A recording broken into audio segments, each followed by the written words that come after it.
So this is really unique to Singapore. You've got a halal-only area. Now, usually, of course, Singapore is very well known for its food, but this is actually next to a Chinese area right behind me, which offers obviously pork and xinkao and other kinds of beverages that would not be allowed once I cross this line. And one thing that's interesting is that you see a lot of non-Muslims eating here as well.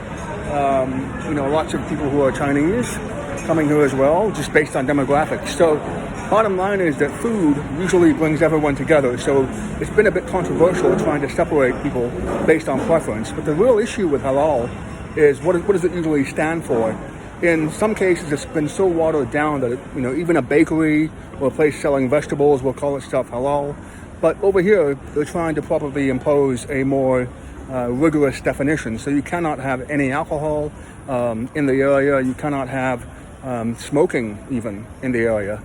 So that actually is probably closer to what Islam wanted to establish post Christianity, simply sort of clean living. And again, you're not dealing with any kind of segregation per se, because there's another place right behind me that again offers non-halal options. So this is kind of interesting. It's something that's new. The place has only been open for about 6 months. And hopefully it'll expand, or at least Singapore will figure out whether or not it works. But it's a good sign that you have probably about 50-50. You can't really tell because people are now mixed. But so if you're Malay, you could be Malay Chinese. But based on appearances, superficial appearances, it does look like you're dealing with a 50-50 mix between Muslims and non-Muslim, I suppose, customers. So again, something unique to Singapore, not necessarily something you would see in Europe, because again, this place did not impose on its own racial segregation.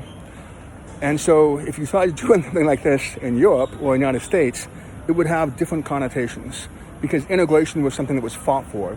But integration was fought for because of segregation that was imposed both by law and de facto, just in fact.